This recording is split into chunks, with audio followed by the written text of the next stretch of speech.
Hi guys, welcome back. Today I am going to be talking to you about something called the proportional divider. Somebody asked me if I knew what they were and said that they had just ordered one, and I did have one. I haven't used it in quite a while, but in fact I only used it a couple times. But one thing I wanted to talk to you about first was deciding on the name for my viewers. I thought that I needed a new type of intro, so I had come up with sharks, and I think that that's what I'm going to go with. For using my full name, Sharon Cullen, I use S-H-A-R and C to get shark. And you guys will be my little sharks or my big sharks. Either way, that's what I think I'm going to call you, are my sharks from now on. And I'm sure I'm going to get it a lot. Why do you say sharks? For new viewers that come in down the road. So if you guys see that, feel free to answer those questions for me. I am starting to get more comments, which I like, and I haven't had any trouble keeping up on comments so far. I do that a lot when I'm in bed in the middle of the night and then a couple times through the day, but there may come a point where it's too hard for me to answer all of those comments or respond to them. So if you have an answer, feel free to jump in and help somebody out. I like to see you guys talking to each other. It's kind of nice. It's nice having this little family that we have, our little shark community. So anyway, back to the proportional divider. So this is the packaging that it comes in. At least this one does. This one is made by Accuracy, spelled A-C-C-U-R-A-S-E-E. And it's called the proportional divider. And basically what this does is help you get the perfect proportions for whatever scene or composition that you're painting. I thought it would go well after the view catcher video that I did the other day. My next video, non-painting video that I'll be doing, will be on value. Tomorrow's You Asked For It question is going to be regarding color. Again, somebody's having some issues with, I think it started with the whole right brain, left brain thing when I was talking about the drawing from the right side of the brain, and he was saying that he's having some difficulty with certain situations trying to draw something. He just can't represent it correctly. I know that feeling, so I'm going to talk about that tomorrow.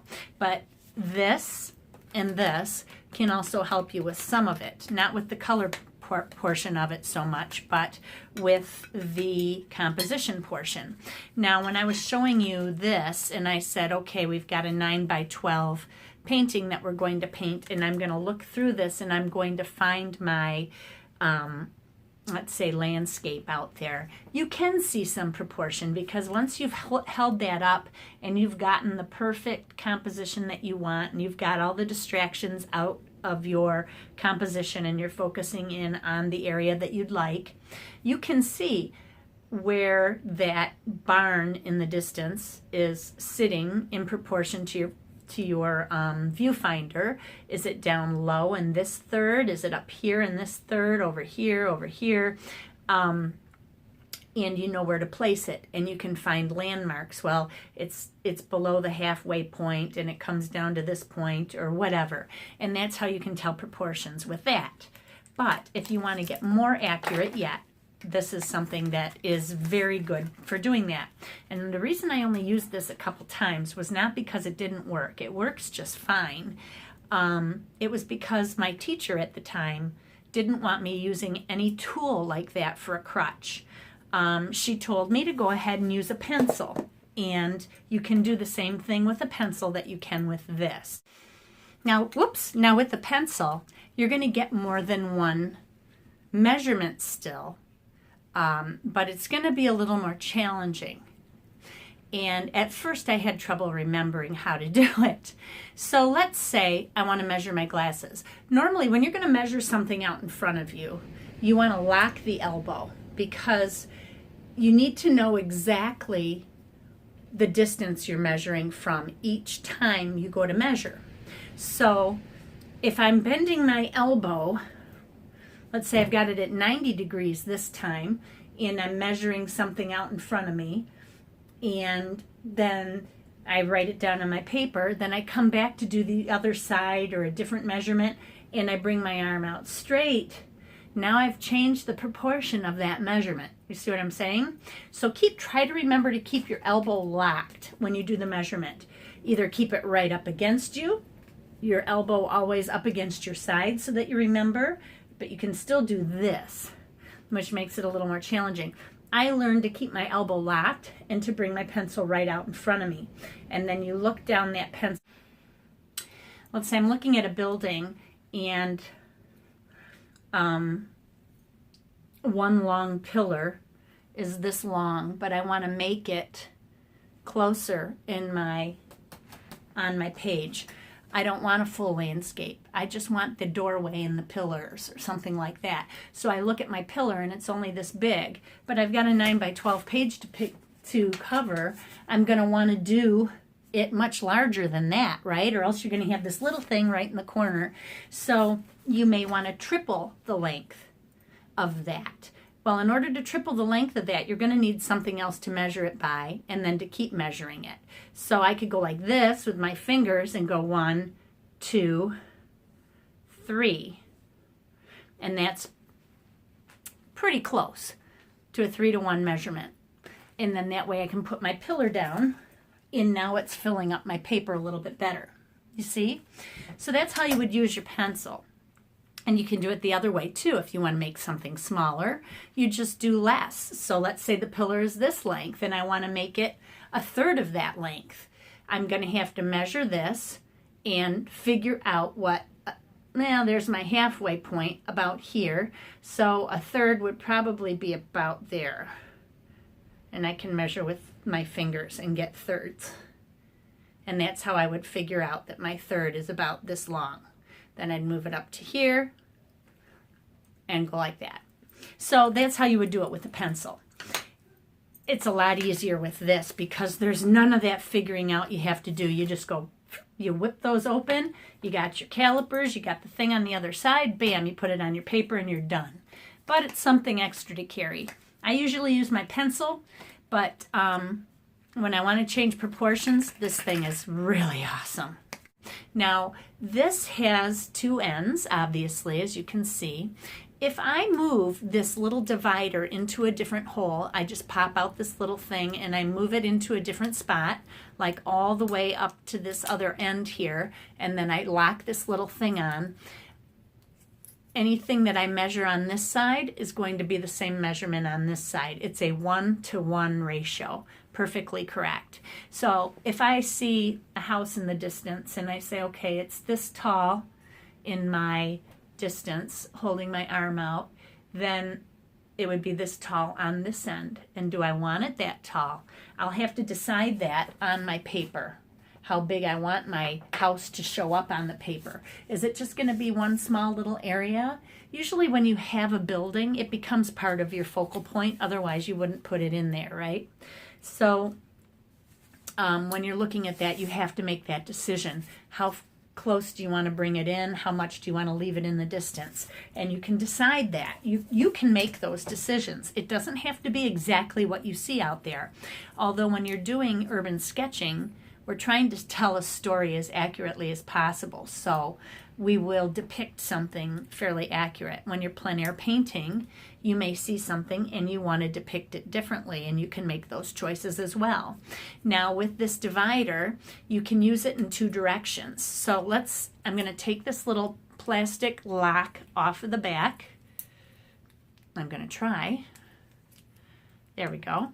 And then I'm going to take my little pin out the other side, and I'm going to move it. I'm just going to pick a spot down near the bottom, like down here.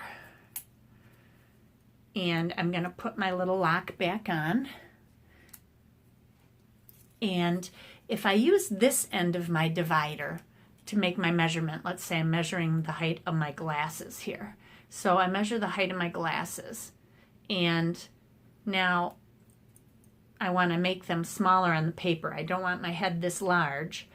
I would use this end, and then this is how big they would be proportionally on that end from where I've set it. It would be like a 5-to-1 ratio or something like that, or 1-to-5, whatever. Now, I could do it this way too. I can say, okay, I've got my hand out and my object right here, there's my glasses. I've got them measured. Now at this end, they're going to be this big. So you can make things smaller or larger with this proportional divider. I'll use this side to make something bigger, the side with the holes, to make an object larger. Because the fulcrum is at a different point, these little calipers are only this long. These calipers are this long. So you'll have a difference in your size. So on this side, if I measure something from this side, it's going to make this side bigger, unless I keep it at the 1-to-1 ratio. Anytime I move it over, it's going to make something bigger and bigger at this end, or if I move it over, it's going to make something smaller and smaller at this end. So let me turn the camera around and I'm going to show you exactly what I'm talking about. Okay, so now I have set up this bird that I'm going to use as the object that I'd like to paint. So I've set up my proportional divider, and because it's a small object and I'm fairly close to it, I'm keeping it not quite at a 1-to-1 ratio because I want to show you some difference, but just a couple steps in so that you can see here. If I wanted this to be 1-to-1, right here would be 1-to-1. And then right there would be a little further out. And then when you get halfway, it would be about 50% the size, and then so on. So right now I've just got it set in this hole. And what I'm going to do is I'm going to take the proportional divider and I'm going to check the height of my bird. So I place that at the bottom and this at the top, right about there. And then I'm going to have this side is it's proportionally smaller on this side because that's the way I've set it. So then I'm going to hold it down to my paper and I'm going to make the 2 marks on my paper with a pencil to show the height of the bird. Now you can see the difference in the height here. Even from this side, because I was further away from it, this was the height of the bird that I saw, what I perceived from the distance that I was at. So you can see how things proportionally get smaller the further you are away from them. And when I hold it up to it, it's still, whoops, it moved a little bit. There we go. It's still definitely different. So now this side is even smaller. And that's what I would lay down on my paper for my markings. Then to do the width, I would go from, probably do the body width first. So then I would mark that, and then proportionally on this side, I would mark that on my paper, and then the tail off of the back would be this wide, and then proportionally it would be this wide on this side. And then I could mark the tail off the back of the body. You could do that with how far apart the eyes are, how wide the beak is, how tall the neck to the head is, how high the wingspan is, how large the feet are. You can do it for any portion of that object. And it's always going to be a perfect measurement for the proportion that you want. If you want it to be the same size, then you're going to put it into the 1-to-1 marking. Now, in the paperwork here, there is some information and showing you how to use it so that you can see. And then the dividing lines show you that if you set it all the way to the inside, you're going to have a 1-to-1 ratio, then a 1.5-to-1 ratio, a 2-to-1 ratio, 2.5, 3, 4, 5, etc. So 5-to-1 ratio. And it all just depends on where you're going to set this. So all you do is you pull this little thing off the back, you slide this out, then you pop this out,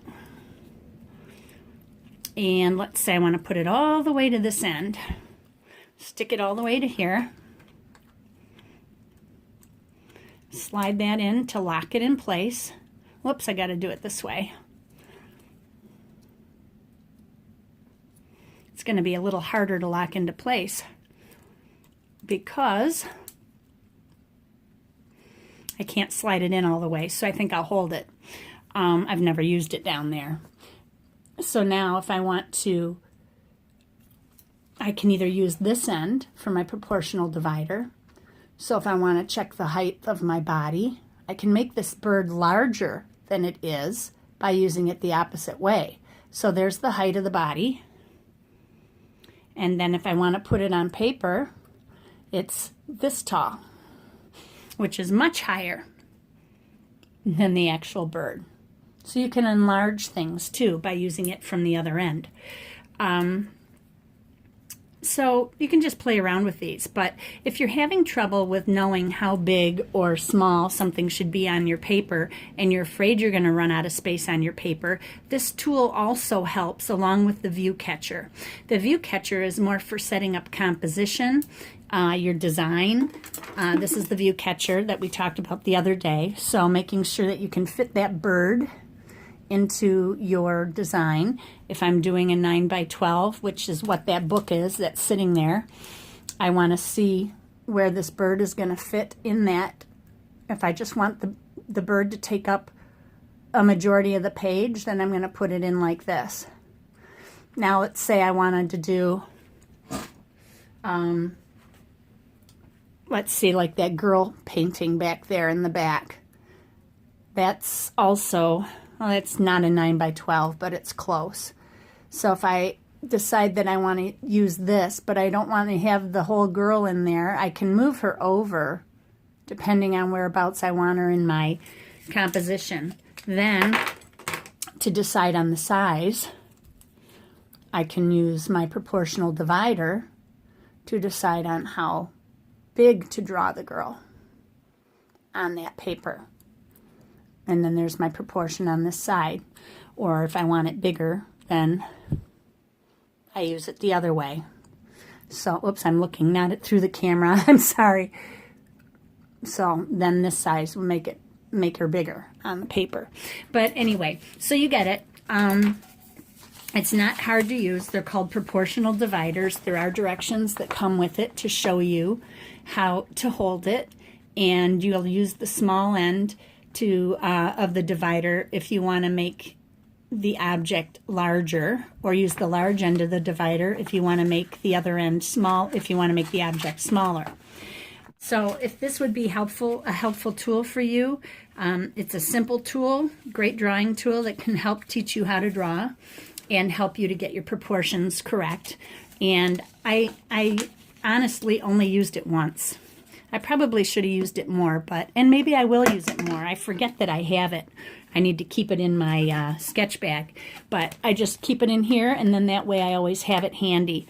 And keep it with your view catcher, and then that way you can use both tools to make the perfect composition for your next painting. And my next video will be the You Asked For It video, and then following that I'm going to be doing a video on value. I'm also working on my painting, my lighthouse painting for my friend. I got the drawing down the other day, but I wasn't able to start any painting because I was just feeling so awful. Whoops, I'm sorry. But I got the lighthouse down on the paper. So now I'm ready to go. And I'm hopeful to start painting on this a little bit today. So eventually I will have that up. Maybe next week I'll have it done. We'll see. And then post some questions if you have questions for You Asked For It, and then I will use them in one of my future videos. Have a great day, everybody. Remember, be courageous, paint with wild abandon, and most of all, be kind to each other. Have a great day. God bless.